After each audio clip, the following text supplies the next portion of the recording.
주님의 평화가 함께하기를 축복합니다. 2000년 동안 서양 철학사에서 가장 영향력을 미친 선생님이 계십니다. 사상가, 철학가인데 플라톤과 함께 2000년 동안 서양 철학사에 영향을 미쳤던 이분은 아리스토텔레스라는 분인데, 이분이 그의 책에서 평정심에 관해서 다음과 같이 적었습니다. 화를 키우는 것은 차분해지는 것과 반대이고, 분노는 평정심의 반대이기 때문에 우리는 사람들이 어떠한 심리 상태에 어떤 사람에 대해 평정을 유지하며 어떤 것 때문에 그렇게 차분해진가를 알아야 한다라고 했습니다. 평정을 유지한다는 것은 분노가 진정되어 차분해진 상태를 의미한다. 화가, 감정, 분노가 진정되는 상태.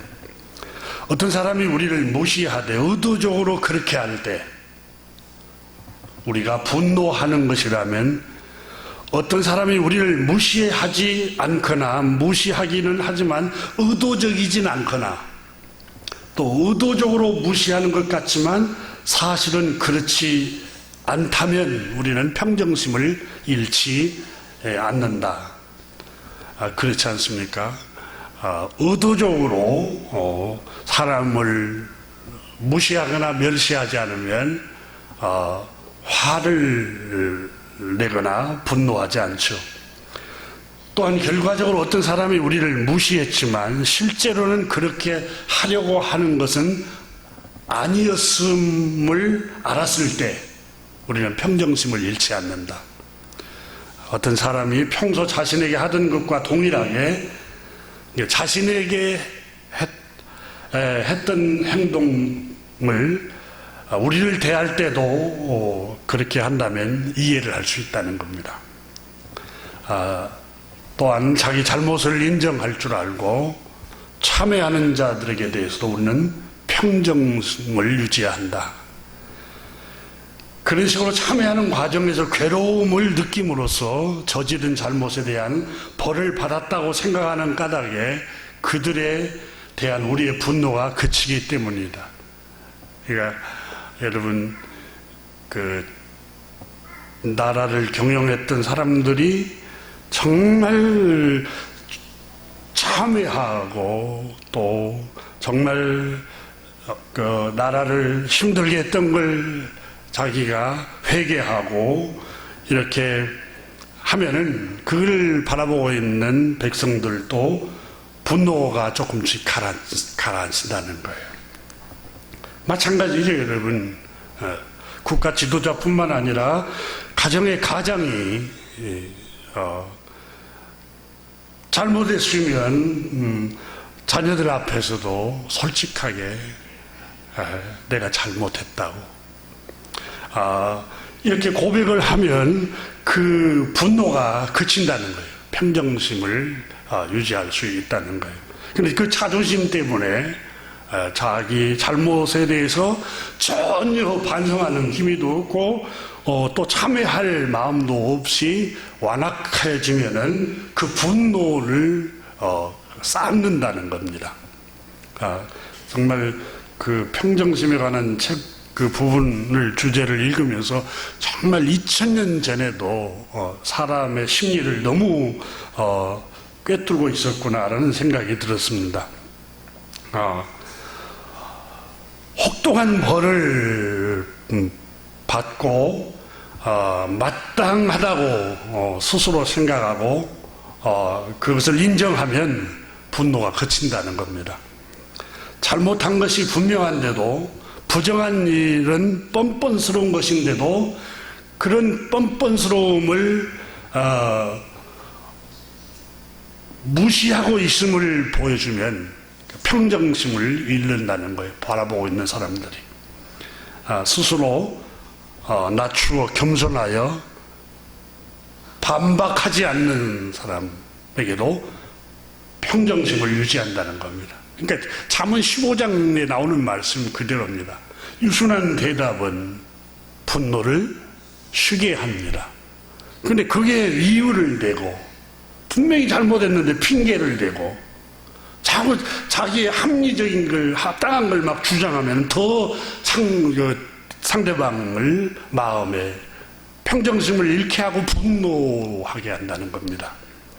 화를 돋구고 그래서 겸손한 자에게도 또한 분노가 그치게 만드는 일이라고 말하고 있습니다. 자기를 낮추고 또 내가 잘못했다고 고백하면서 애걸하고 간청하고 빌면은 사람들은 평정심이 유지된다는 겁니다. 우리는 분노하는 것과 정반대 심리 상태에 있을 때 평정심을 유지한다. 예컨대 놀 때, 웃을 때, 축제를 즐길 때, 모든 일이 잘 되어 갈 때, 어떤 일에 성공했을 때, 만족스러울 때, 그리고 일반적으로 괴로움이 없고 과도하지 않게 즐거울 때, 희망을 품을 때 또한 그런 때다. 평정심을 유지한 때다라고 말하고 있습니다. 시간이 흐르면 분노도 그치기 때문이다. 자기가 잘못을 범해 정당한 벌을 받는다고 생각할 때도 사람들은 평정심을 유지한다고. 내가 정말 잘못했어요. 벌을 받아요. 화가 안 나요. 왜? 내가 정말 잘못했다고 생각하니까. 오늘 본문의 아브라함은 평정심을 잃고 있습니다.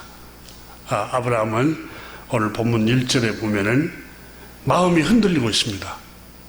그 1절이 아니라 15장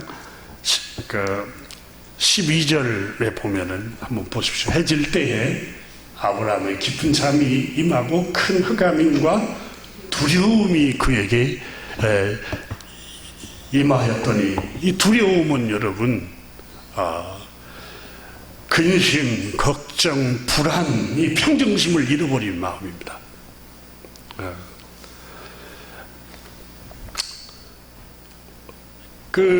사람은 누구나 다 자기가 원하는 일이 일어나면 즐거워합니다. 근데 그 반대의 일이 일어나면 괴로워하는 것이 사람의 심리입니다.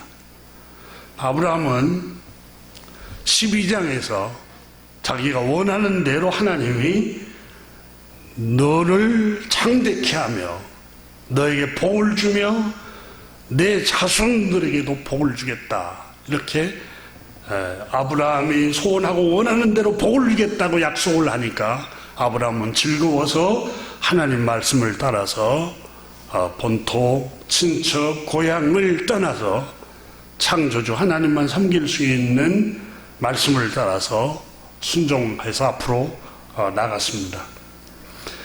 그런데 갑자기 아브라함에게 하나님께서 나타나셔서 오늘 본문에 잠을 잠깐 어두울 때 잠들었는데 꿈에 하나님께서 아브라함에게 앞으로 되어질 일에 대해서 말씀을 합니다.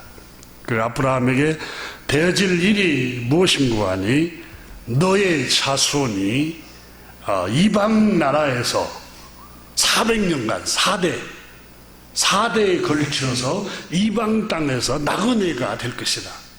그리고 그 땅에서 종이 노예 생활을 할 것이다. 그리고 압제를 당하고 괴롭힘을 당하게 될 것이다. 이 음성을 들으니까 이 아브라함이 갑자기 날벼락이 떨어진 것처럼 하나님이 복을 주겠다고 약속했는데 어느 날 잠을 자는데 하나님께서 계시를 보여주는데 너의 자녀, 너의 아들, 딸, 그의 자손들이 그 1세대뿐만 아니라 2세대, 3세대, 4세대까지 400년 동안 이방인의 나라에서, 남의 나라에서 나그네로서 노예 생활을 하며 압제를 당하며 고통을 받으며 살 것이다, 이렇게 말씀하시니 아브라함이 여러분 평정심을 유지할 수 있겠어요? 두렵고 불안하고 초조하고 마음에 우울한 생각이 들었겠죠.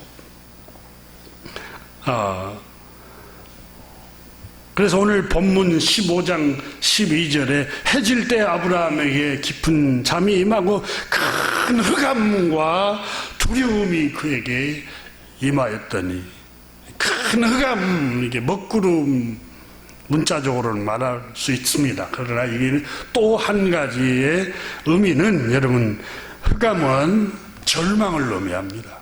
큰 절망과 낙담과 그리고 부정적인 생각, 어마어마한 비관적인 생각과 두려움이 아브라함에게 임했습니다. 우리가 15장 1절에도 보면은 이후에 여호와의 말씀이 환상 중에 아브라함에게 임하 이르시되 아브라함아 두려워하지 말라. 이게 아브라함은 믿음의 조상이라고 하지만 일생 살면서 마음이 늘 흔들렸습니다. 흔들렸어요. 16장에 가서도 또 흔들리잖아요. 그러니까 아브라함은 위대한 인물이 아닙니다. 우리와 똑같이 그냥 하루에도 12번씩 마음이 자꾸 흔들린 사람이에요. 불안하고 두렵고 걱정되고 초조하고. 아브라함도 자식 때문에 마음이 흔들리고 있잖아요. 자식 때문에 걱정하고, 자식 때문에 불안해하고, 자식 때문에 늘 염려가 떠나지 않고, 이것을 그때그때 극복해내는 게 하나님의 말씀이었습니다. 아브라함아 두려워하지 말라. 하나님의 말씀이 이 불안을 이기게 했다는 점을 우리가 지난 시간에 함께 나눴습니다. 15장 6절에서도 아브라함이 여호와를 믿으니 믿음으로써 이 두려움을 극복해낸 것입니다. 믿음이 이기네, 믿음이 이기네, 주 예수를 믿는 믿음이 온 세상 이기네. 여러분, 죽음이 두렵고 죄의 무거운 짐이 두려운데 예수 그리스도의 십자가와 부활을 믿음으로 이것을 극복해내는 게 그리스도인입니다. 아브라함도 늘 두려워했습니다. 자, 해질 무렵에 오늘 본문 12절에 깊은 잠에 빠져들었습니다.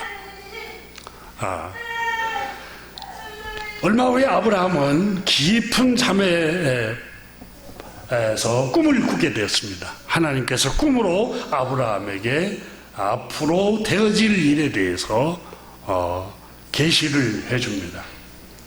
그리고 15장 13절에서 여호와께서 아브라함에게 이르시되 너는 반드시 알라 이렇게 말씀합니다. 반드시 절대적으로 너는 알아야만 한다. 어떻게 하나님께서 아브라함에게 말씀하십니까? 내 자손이 이방에서 객이 되어, 손님 나그네라는 말이에요. 나그네가 되어 그들을 섬기겠고, 그 말은 원문에 보면은 그 이방 땅에서 노예 생활을 할 것이고, 그 말입니다. 노예 생활을 할 것이고 400년 동안 노예 생활을 하는 동안 그 땅의 사람들, 그 이방 땅 애굽의 사람들이 너의 자녀들, 아들, 딸들을 괴롭게 할 것이다. 근데 어떻게 평정심을 유지하겠어요? 여러분, 부모는 자기가 괴로움을 당하고 말지 자식이 괴로워하는 걸 못 보는 게 부모의 마음입니다. 그렇잖아요. 자식이 고난당하면 가장 괴로운 게 부모예요. 어머니, 아버지입니다. 그러니까 자녀가 행복하게 살아가는 것보다 더 큰 부모의 행복이 없어요. 네. 그래서 우리 선조들이 못 먹고 또 못 살아도 자식만큼만 잘 되도록 하기 위해서 자기가 노동을 해서 번 돈으로 자녀들을 그렇게 악착같이 교육시키려고 했던 이유가 나는 고생했지만 너는 행복해야 된다. 이게 부모의 마음입니다. 근데 이 아브라함이 그의 자녀들이 노예가 될 것이고 학대를 당할 것이고 괴롭힘을 당할 것이다. 이 하나님의 이 음성을 들으니 어떻게 마음의 평정심을 유지하겠어요? 하나님께서 그런데 또 말씀합니다. 15절을 보십시오. 너는 장수하다가 평안히 조상에게로 돌아가게 될 것이다. 장수하는 복을 너는 누리고 평안히 주님 나라에 들어갈 수 있게 할 것이다. 근데 너희 자손들에게만 그런 고난을 준다고 하나님께서 말씀을 하십니다. 이 본문을 읽으면서 우리는 궁금해합니다. 아니, 궁금해 할 수밖에 없고 질문을 할 수밖에 없습니다. 복을 주겠다고 약속했는데, 근데 갑자기 400년 동안 너의 자손들이 4대가 노예 생활을 할 것이다, 이렇게 말씀을 하십니다. 어떻게 우리가 이해를 해야 됩니까? 오늘 본문은 우리에게 뭘 가르쳐 주고 있을까요? 성령 하나님은 이 창세기 15장 12절 이하를 21절까지 뭘 교훈할까요? 여러 가지 교훈을 하고 있지만 두 가지를 교훈하고 있는 점을 함께 나누려고 하는데 오늘은 한 가지만 나눌까 합니다. 오늘 본문은 아브라함에게 반드시 너는 알라라고 말씀을 합니다. 그리고 너의 자손은 남의 나라에 가서 종이 되어 노예 생활로 괴롭힘을 당하고 400년간을 종살이야 하고 살아갈 것이다. 그리고 난 후에 400년 4대가 지난 후에 그곳에서 해방을 시킬 것이다. 하나님께서 이렇게 말씀합니다. 그 성경을 한번 보시면 14절에 보면은 그들이 섬기는 나라를 내가 징벌을 할지며 했습니다. 왜? 하나님의 백성들을 괴롭히고 노예를 삼았다는 것 때문에 징벌을 할 것이고 그 후에 너의 자손이 큰 재물을 가지고 그 땅에서 해방이 될 것이다. 가지고 나올 것이다. 그랬어요. 재물을 가지고 나와서 내가 너에게 창세기 12장에서 약속한 약속의 말씀 그대로 가나안 땅, 지금 겐 족속이 살고 또 아모리 족속이 살고 가나안 족속이 살고 기르가스 족속이 살고 여부스 족속이 사는 땅을 너의 자손에게 주겠다, 이렇게 약속합니다.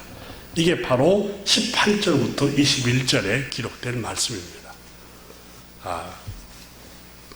자, 하나님은 신실하셔서 아브라함에게 창세기 12장에 약속한 가나안 땅을 주겠다고 했잖아요.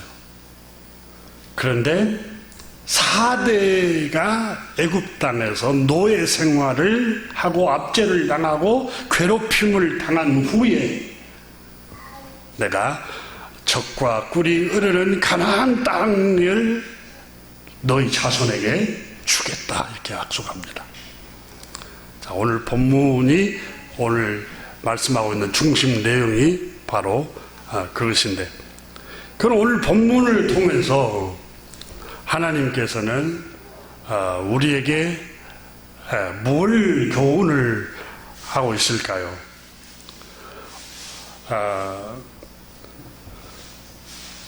오늘 본문 말씀은 하나님께서는 모든 만물의 주권자가 창조주 하나님이심을 선포하는 내용입니다. 이게 우리는 무슨 말씀인가 이렇게 생각할 수 있는데, 하나님이 누구신가, 하나님은 어떤 분이신가를 선포하고 있는 내용입니다. 그 천지의 주재권자이신 주님, 천지의 주재권이라는 말은 우주와 땅을 창조하시고, 주재권이라는 말은 주인이라는 말이에요. 그걸 운행하시고 자기 뜻대로 자신의 마음을 따라서 그 주인 되신 주님이 주권을 가지고 자기가 세상을 운행하신다는 걸 선포하는 거예요.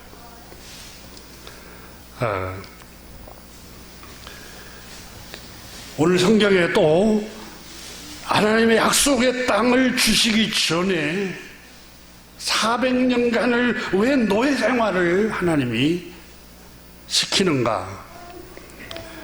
그것은 이유는 한 가지입니다. 창조주 하나님만이 만물의 주권자이시다라는 것을 선포하고 있는 내용을 오늘 성경이 우리에게 선포하고 있습니다. 그리고 또 4대 동안 고생을 시킵니다. 압제를 당하고 고난을 당하게 하고 괴롭힘을 당한 후에 자유를 주겠다는 겁니다. 무슨 얘기입니까? 처음부터 여러분 풍요를 주고 처음부터 자유를 줘보세요. 그게 창조주 하나님이 주신 은혜라는 걸 알지 못합니다. 인간은 죄로 어두워져 있어서 구약 성경의 선지자가 기록한 것처럼, 이사야 선지자가 기록한 것처럼, 나귀는 그 주인을 알고 그 구유도 구유를 다 알건만 내가 지은 백성들, 사람들은 자기를 지으신 주인 창조주 하나님을 알지 못하는도다, 이렇게 탄식을 했습니다. 창조주 하나님이 세상 온 우주를 창조하시고 땅을 창조하시고 모든 만물을 다 운행하시고 주관하시는 하나님이심을 고난을 통해서 뼈에 사무치도록 하나님의 백성들에게 하나님이 누구신가를 선포하고 가르침이라는 것을 오늘 본문이 우리에게 보여주고 있는 것입니다. 이스라엘 백성들, 하나님의 백성들은 모세가 신명기 32장 15절에 보면은 너희가 여수르니 기름짐에 하나님을 발로 찼도다.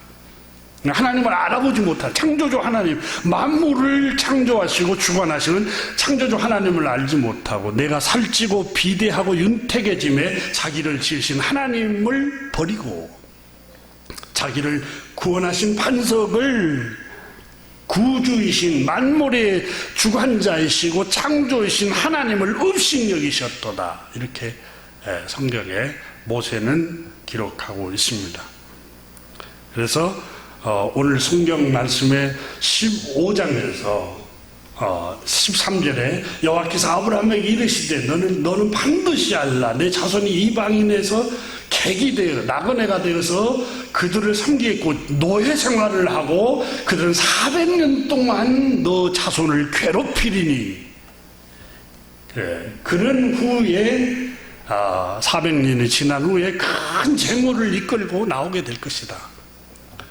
노예로 생활을 하고 난 후에 큰 재물을 모아가지고 자유를 찾아올 때에 이 재물도 주님께로부터 은혜고 자유도 주님께서 주신 은혜구나. 모든 우리의 삶의 주관자가 창조주 하나님이시구나. 이걸 고난을 통해서만이 깨닫게 되고 창조주 하나님을 인식하게 된다는 걸 보여주고 있습니다. 욥기 42장 5절에 봐도 욥이 고난을 당한 후에 고백했습니다. 내가 주께 대하여 귀로만 들었던 하나님을, 귀로만 창조주 하나님, 온 우주를 창조하시고 땅을 창조하시고 인간을 하나님 형상대로 창조하셨습니다. 이렇게 귀로만 듣고 배웠던 하나님을 이제는 이 고난을 당한 후에 모든 재물을 다 하루아침에 잃어버리고 자기 아내도 집을 나가버리고 10명의 자식도 다 잃어버리고 난 후에 하나님께서 이제는 눈으로 주를 배웁나이다. 이 고난을 당한 후에 이 모든 것이 주님께로부터 왔습니다 라는 고백을 하게 됩니다. 그래서 욥기 1장에 보면은 내가 모태에서 빈손으로 태어났으니 죽을 때도 빈손으로 돌아갈 것입니다. 주신 분도 창조주 하나님이시요 가져가신 분도 주님이시니 피조물인 내가 화를 내고 분노한들 뭐 하겠습니까? 당신이 주인이기 때문에 주님의 이름을 찬양할 뿐입니다. 이 고백을 하는 겁니다. 세상 모든 만물을 주관하시고 주인 되시는 창조주 하나님 당신만이 만물의 주인입니다. 이렇게 고백을 하고 있는 겁니다.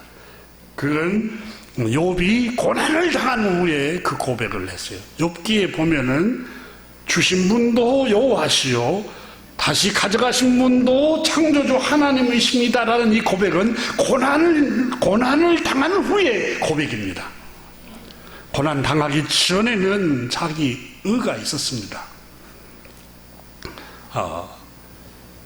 시편 기자도 시편 127편에 주께서 집을 세우지 아니하면 집 짓는 자의 수고가 헛되며 주님께서 성을 지키지 아니하면 파수꾼이 깨어 있음이 헛된 일이다. 이른 새벽에 일찍 일어나는 것도 밤늦게 잠자리에 드는 것도 먹으려고 애쓰는 것도 다 헛되고 헛되니 주님께서 사랑하시는 자에게 잘 때에도 편안히 잠을 자게 하신다 그랬습니다.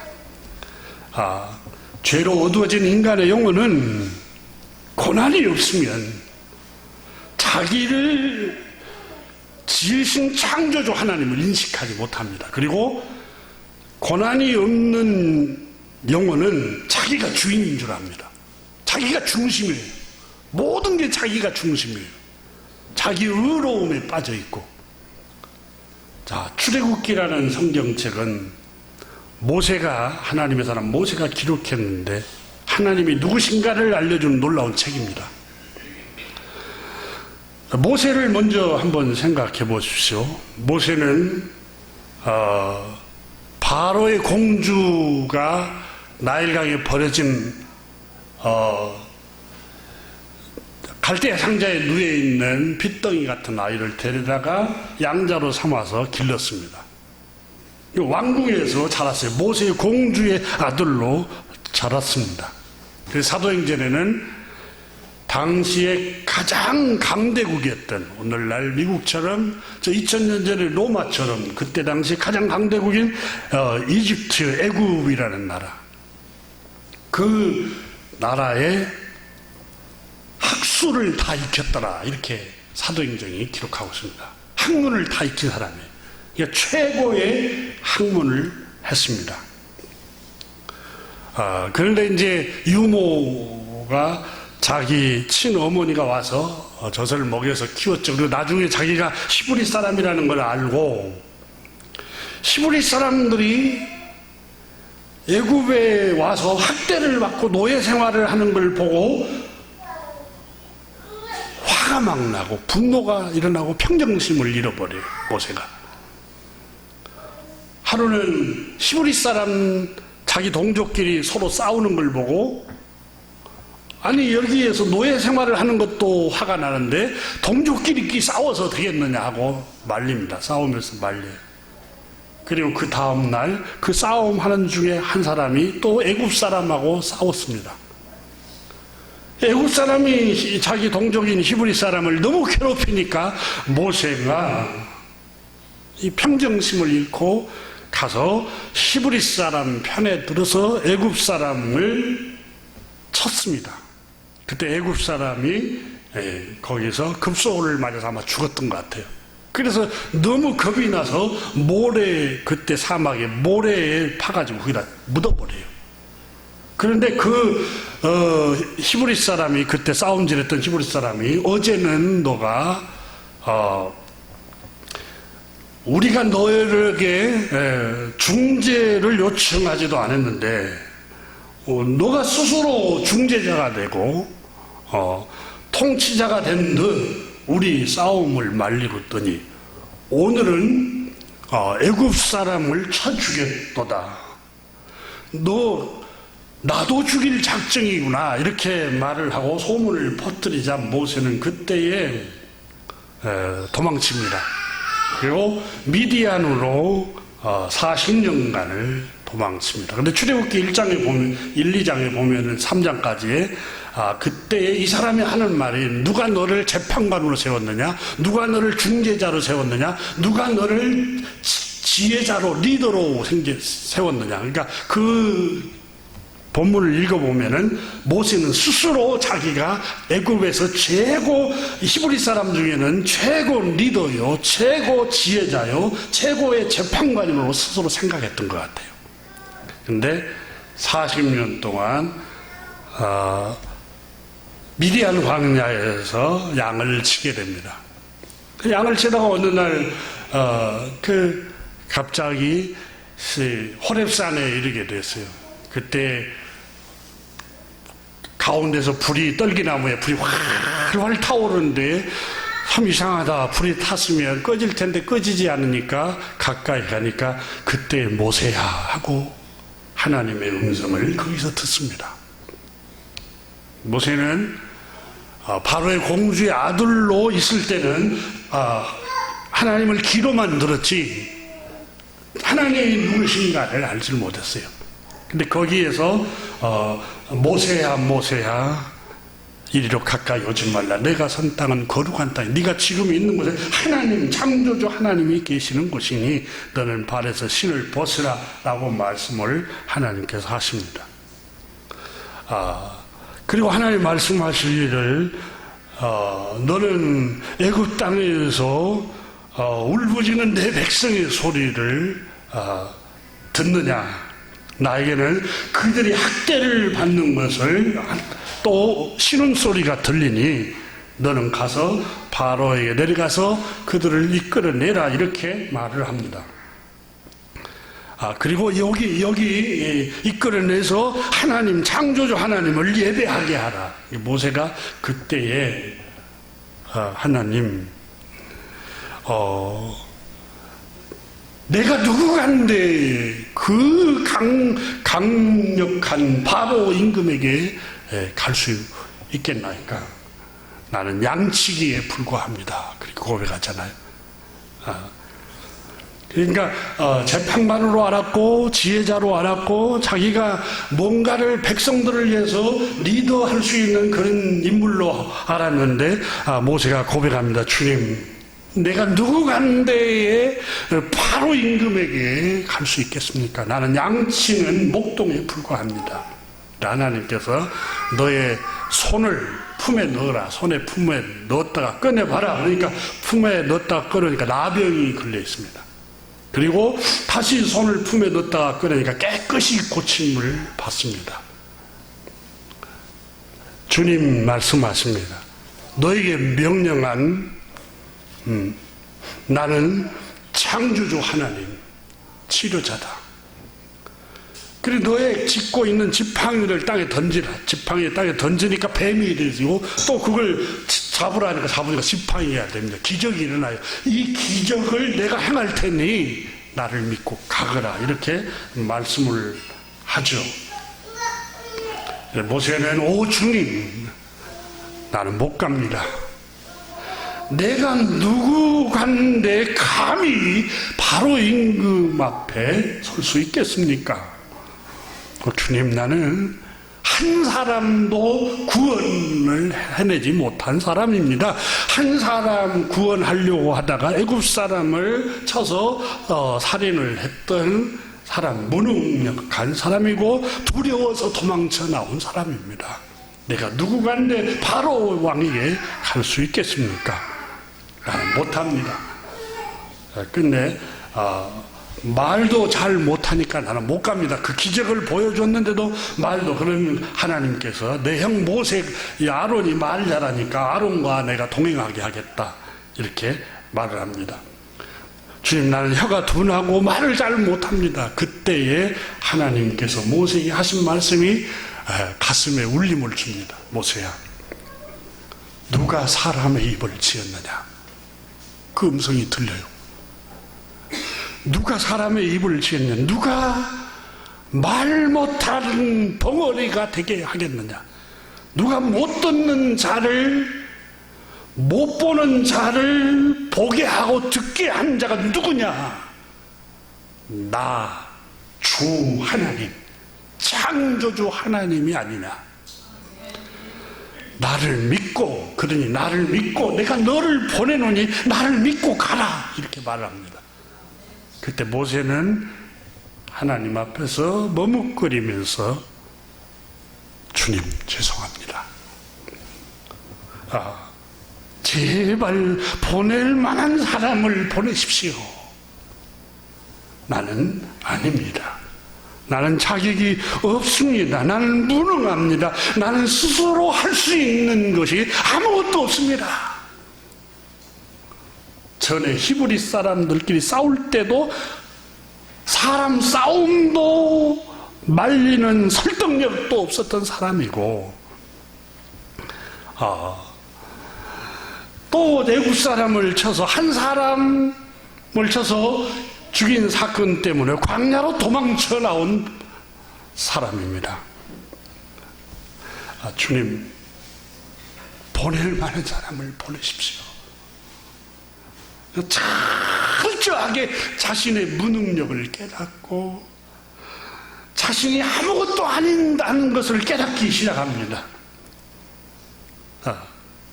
그리고 자기의 힘, 자기의 의지, 자기 능력, 자기 지혜, 자기 논리적인 말로는 아무도 설득할 수 없는 무능력자임을 깊이 인식하게 됩니다. 그러니까 자기가 너무너무 초라하고 작은 존재임을 깨닫습니다. 다시 말하면 자신은 피조물이라는 사실을 인식합니다. 바로 이 공주의 아들이라는 특권의식이 아니라 나는 천지의 주재과인자이신 창조주 하나님이 지으신 피조물에 불과하다. 그걸 깨닫습니다. 여러분, 이걸 인식하고 깨닫는 모세가 어디에서? 바로 궁에서요? 아닙니다. 광야에서, 미디안 광야에서, 그것도 양치기로 40년 동안 처가살이 하면서 처절하게 자신이 아무것도 아닌 존재라는 걸 거기서 허느끼기 시작하는 겁니다. 고난은 자신이 얼마나 작은가를 깨닫게 만드는 하나님의 계시입니다. 그리고 하나님은 얼마나 크신 분이며 얼마나 놀라우신 분인가를 인식하게 합니다. 그리고 내가 할 수 있는 것은 아무것도 없구나. 내가 할 수 있는 것은 오직 감사와 기도. 주님, 내가 할 수 있는 것이 아무것도 없습니다. 창조주 하나님이 은혜를 주셔야 합니다. 이 고백은 고난이 아니고는 인식할 수가 없습니다. 모든 것을 가져가 버렸을 때 주신 분도 주님이시요, 가져가신 분도 주님이십니다. 여러분, 갈대아 사람들이 욥의 모든 부요한 양떼, 낙타떼, 소떼를 다 가져갔을 때 욥이 내 힘으로 주님 그걸 막아낼 수가 없습니다.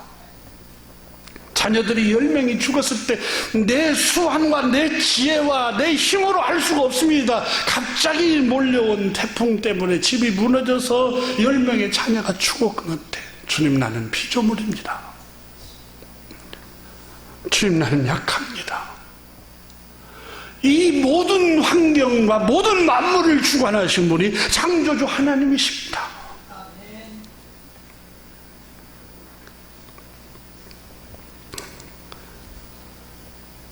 우리는 이 놀라운 계시를 다니엘서에서도 기록된 것을 읽을 수 있습니다. 다니엘서 4장 29절 이하에 바벨론의 통치자 임금인 느부갓네살 왕이 거대한 제국을 건설하고 주변 국가를 다 정복하고 통치를 했습니다. 그리고 어느 날 왕궁의 옥상에 올라가서 화려하게 문명이 발전된 이 바벨론이라는 나라의 그 한 중심 도시에 올라가서 스스로 거닐면서 내려다보면서 이런 생각했습니다. 이 거대한 제국 바벨론, 이 문명이 최고 발달되고 모든 주변 국가가 나에게 조공을 바치고 굴복하는 이 거대한 제국, 강대국인 바벨론, 내 능력으로 건설했구나. 내 권세로, 내 지혜로 이 성읍을 건설했다. 나의 카리스마와 전략과 나의 수단으로 이 바벨론을 큰 것을 건설했으니 내 위엄과 영광이 아니더냐. 스스로 이렇게 의롭게 혼자 독백을 하면서 생각하고 있는데 하늘에서 이 바벨론의 통치자 느부갓네살 왕에게 하나님의 음성이 들렸습니다. 느부갓네살 왕아, 너의 나라와 왕위가 너에게서 떠났느냐, 너는 쫓겨날 것이다. 이렇게 하나님 음성이 또 들려옵니다. 자기가 이 거대한 왕국을 내가 건설했다. 내 힘으로, 내 수완으로, 내 희생으로, 내 능력으로, 내 지혜로, 내 재물을 다 써가면서 이 거대한 제국을 건설했다. 이렇게 말하니까 하나님께서 느부갓네살 왕아, 왕위, 그 위에서 너는 쫓겨날 것이다. 그 순간 그렇게 하나님 음성이 들리면서 너는 사람 사는 세상에서 쫓겨나서 들짐승과 함께 살면서 소처럼 풀을 뜯고 손톱도 자르지 못하고 7년 동안 머리도 자르지 못하고 짐승처럼 너는 7년 7해 동안 숨어서 그렇게 동물처럼 살아갈 것이다. 그렇게 7년을 지난 다음에 너는 가장 높으신 분이, 지극히 높으신 창조주 하나님이 인간 나라를 다스린다는 것과 그의 뜻에 맞는 사람에게 나라를 주시기도 하고 빼앗기도 한다는 것을 뼈에 사무치도록 네가 알게 될 때 내가 다시 회복시키겠다. 이렇게 말씀합니다. 그 음성이 들리고 그날 반란이 일어나서 느부갓네살 임금은 왕위에서 쫓겨납니다. 그리고 하나님이 들려준 음성 그대로 들짐승과 함께 풀을 먹으면서 손톱도 머리도 자르지 못한 채 독수리의 깃털처럼 자랐는데 그런 처참한 세월을 합니다. 보냅니다. 7년간을. 7년 동안 고생을 해요. 그리고 하나님이 그게 깨달으니까 이게 왕위가 내가 내 수완으로, 내 지혜로, 내 전략으로 내가 왕위를 안고 통치하고 그러는 게 아니라 하나님이 은혜를 주셔야 되구나. 하루아침에 하나님 끌어내려 버리기도 하구나. 이걸 7년 고생을 한 후에 고생하는 동안에 생각한 거예요. 그러면서 하나님이 회복시켜 줬을 때에 다니엘서 4장 31절에 느부갓네살 왕이 직접 고백합니다. 뭐라고 하냐? 나 느부갓네살은 기한이 차서 고개를 들어 하늘을 쳐다보다가 제 정승이 들어 지극히 높으신 하나님을 찬송하였다. 공동 번역에 그렇게 나옵니다. 그리고 영원히 살아계신 이를 우러러 보며 찬양하기 시작했다. 주는 영원히 왕위에 앉으시어 만물을 다스리시고 통치하시는 만왕의 왕이십니다. 땅 위에 사는 사람이 다 무엇이냐? 하늘 군대도 하늘의 천군 천사도 마음대로 부리시며 하물며 땅 위에 사는 사람이랴 누가 감히 그분을 붙들고 왜 이러십니까? 라고 항의할 수 있는 자가 인간 중에 있겠느냐? 그러므로 지금 나 느부갓네살은 하늘의 왕 창조주 하나님을 경배하며 찬송하며 예배하노니 그의 일이 다 진실하고 그의 행하신 일이 의로우심으로 교만하게 행하는 자를 그가 낮추심이니라. 그러니까 이 느부갓네살 왕이 7년간 짐승처럼 처참한 생활을 하고 왕위에서 끌어내리고 목숨이 겨우겨우 붙어 있을 때에 생명의 주관자가 창조주 하나님이 손에 달려 있구나, 이걸 깨닫습니다. 그러니까 창조주 하나님 앞에 굴복하고 엎드리고 찬양하고 영광을 돌리고 예배하기 시작할 때가 언제입니까? 고난을 당한 후입니다. 고난은 창조주 하나님을 예배하게 만듭니다. 지금 여러분 이스라엘 백성들이 4대 아브라함의 자손들이 4대까지 이방 땅 애굽 땅에서 노예 생활을 할 것이다. 근데 모세를 왜 보냅니까? 그들을 이끌어내라. 이곳에서 창조주 하나님을 예배하게 할 것이다. 그러니까 예배하라, 귀로만 들었던 이 예배 그냥 근성으로 인식하지 못하고 할 수 있어요. 근데 고난은 창조주 하나님의 위대함을 깨닫고 자신의 비천함을 인식하게 되고 자기의 자금을 알게 되고 하나님 앞에 저절로 경배하게 된다는 거예요. 이게 하나님께서 아브라함에게 4대 동안 그 훈련을 받게 될 것이다. 근데 왜 4대예요? 하나님의 주권이에요.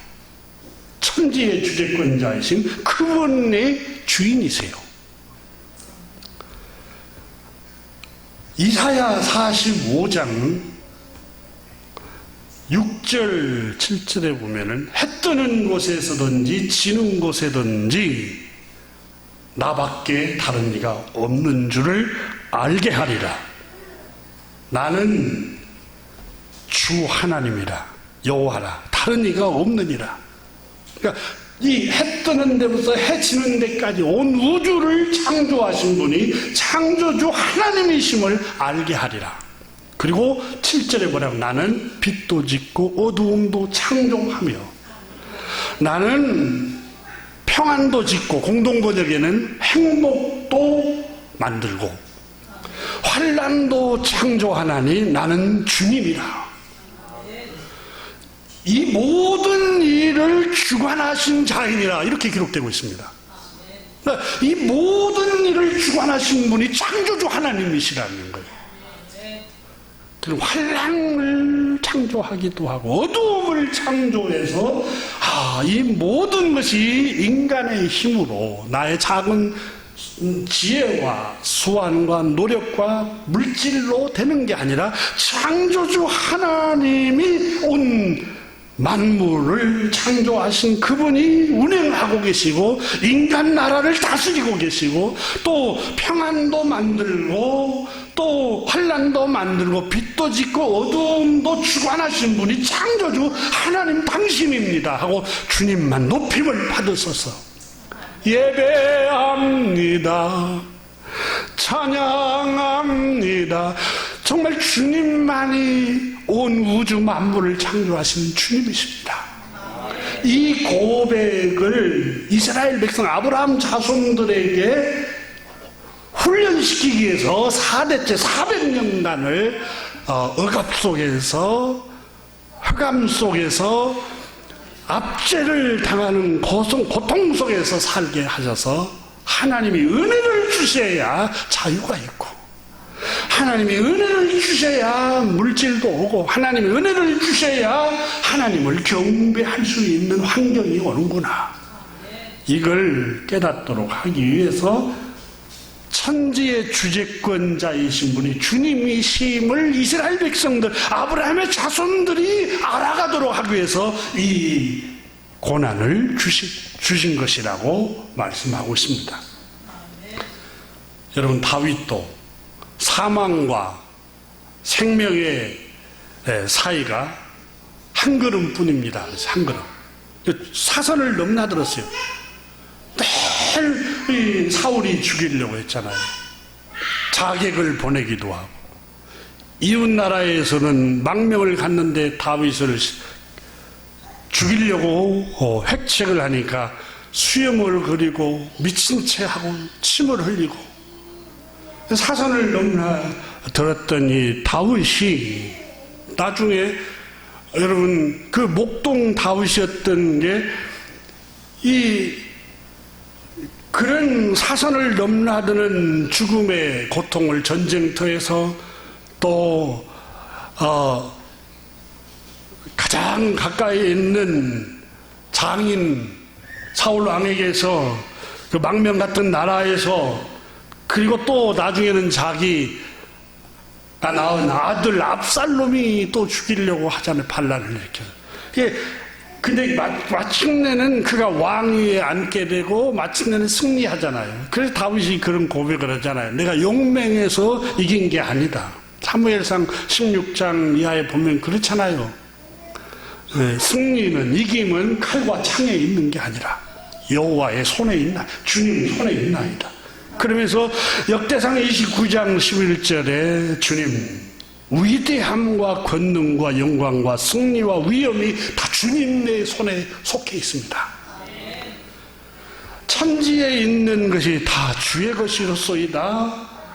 부와 귀가 주께로 말미암고 주는 만물의 주제가 되사 손에 권세와 능력이 있사오니 모든 자를 크게 하심도 강하게 하심도 주님 손, 주님 의지에 달려 있습니다.